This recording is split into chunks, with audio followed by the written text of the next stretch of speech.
மதுரை செய்தியாளர் ராமானுஜம் கிட்ட கேட்கலாம். ராமானுஜம், மதுரை பொறுத்த வரைக்கும் வெடிகுண்டு சம்பவங்கள் தவிர்த்து மிக முக்கியமான ஒரு விஷயம்னு பார்த்தா நில அபகரிப்பு விஷயம் 2012 கவனத்தை ஈர்த்த ஒரு விஷயம். இது குறித்து சொல்லுங்க. நில அபகரிப்பு விஷயம் எப்படி டாக்கிள் செய்யப்பட்டது, எப்படி இருக்குது அந்த இடத்துல?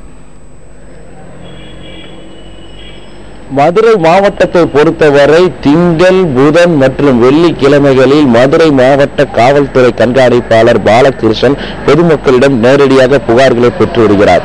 இதில் 60% அதிகமான புகார்களை பார்த்தீர்கள் நில அபகரிப்பு புகார்கள் தான்.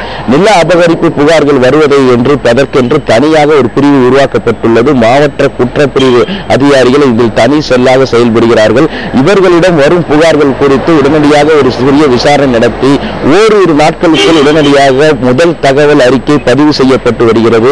அப்படி வரக்கூடிய அறிக்கைகளில் பார்த்தீர்கள் என்றால் பெரும்பாலும் மதுரை மாவட்டத்தில் ரியல் எஸ்டேட் தொழில் ஒன்றை விட சற்று அதிகமாகவே முன்னேறியுள்ளது என்று கூறலாம். இதனால் நிலங்களின் விலை அதிகரித்து உள்ளதால் எங்கு அதிக விலைக்கு இருக்கிறதோ அந்த இடங்களை ஒரு சில கும்பல் இப்படி நில அபகரிப்பு புகார்களில் ஈடுபடுவதாக தொடர்ந்து புகார்கள் வருகின்றன. புள்ளி விவரப்படி நாம் பார்த்துக் கொண்டோம் என்றால் மதுரை மாநகரை பொறுத்தவரை ஆண்டிற்கு சுமார் 100 புகார்கள் என்று இருந்தது. தற்போது வரை இந்த ஆண்டு வரை 300க்கும் மேற்பட்ட புகார்கள் வந்திருப்பதாக தெரிகிறது. இந்த புகார்கள் தொடர்பாக விசாரணை நடத்தப்படுகிறது. மதுரை மாவட்ட காவல்துறை சார்பாக மற்றொரு கருத்தும் தெரிவிக்கப்படுகிறது.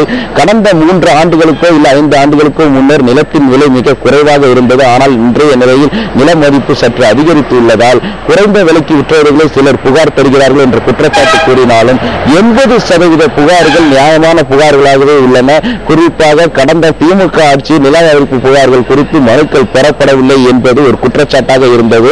அந்த குற்றச்சாட்டு இந்த ஆட்சியிலும் தொடர்ந்து விடக்கூடாது என்ற கருத்திற்காக இந்த புகார்கள் பெறப்பட்டு வருவதாகவும் புகார்கள் மீது நடவடிக்கை எடுப்பதற்காக தனி பிரிவு உருவாக்கப்பட்டுள்ளதாகவும் அந்த பிரிவு அதிகாரிகள் பல்வேறு வழக்குகளை பதிவு செய்துள்ளனர் என்றும் தெரிவித்துள்ளனர். இந்த நில அபகரிப்பு புகாரை பொறுத்தவரை மதுரை மாவட்டத்தில் பல முக்கிய பிரமுகர்கள் சிக்கியிருக்கிறார்கள். இதில் திமுக அதிமுக என்று எந்த கட்சி பாகுபாடு இன்றி அதிகாரிகள் நடவடிக்கை எடுத்து வருகிறார்கள்.